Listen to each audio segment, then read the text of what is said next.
On a typical weekday, 27th and Lawn Avenue is a school bus stop.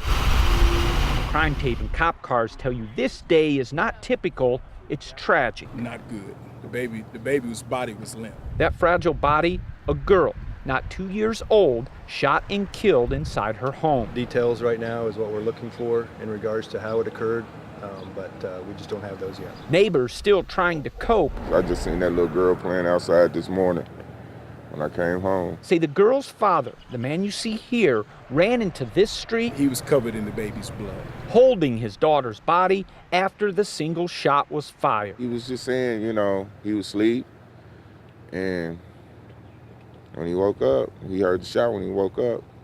He just seen his daughter laying in the floor. A 3-year-old brother was also home. Now, the city's police chief, the county's prosecuting attorney, and crime scene investigators are working to determine if one of the kids found the gun, accidentally pulled the trigger, killing the baby girl so young in life. I mean, it's very, very sad. I'm sorry for his loss.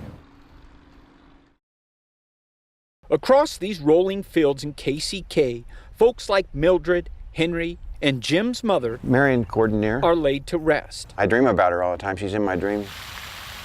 It's a beautiful spot. A spot where gravestone flowers, familiar prayers, and the gentle breeze provide a final peace that's normally only broken by a bird's song. But at Chapel Hill and other resting grounds across the metro, funeral director Joel Brinkley says thieves are taking that peace. You wouldn't expect someone to come out and steal something off somebody's grave. Swiping flower vases, leaving a hole in the heart of not just one grave. Several hundred that have gone missing. And selling the scrap copper and bronze for a profit. It's incredibly cold-hearted. For now, Chapel Hill is paying to replace them. That's about a $250 item. And preparing to hire security guards, a necessary move Brinkley fears could drive away the serenity that folks like John cherish. It's nice that there's no stones above ground. When visiting the beloved.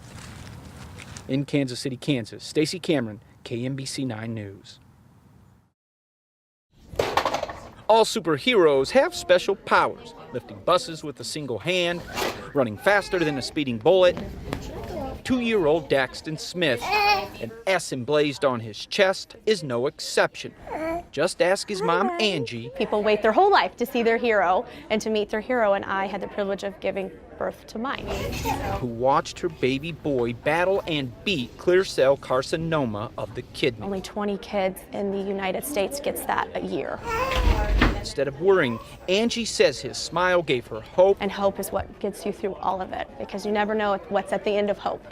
So now on National Superhero Day, yes!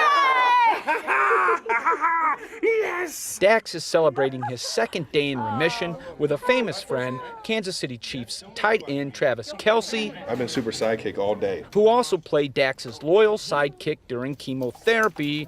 Now Kelce is visiting a whole hospital full of heroes at KU Med. Oh, I appreciate you, sweetie. I appreciate you. All day I just throw on a mask and hopefully make these kids feel like they're the strongest individuals in the world for what they're going through. Thanking Kelce and the hospital staff for loving her son and helping him heal. So it just puts things in a different perspective as a mother. Angie prays going forward, the only thing needed to fuel Dax's superpowers are kisses from Mom.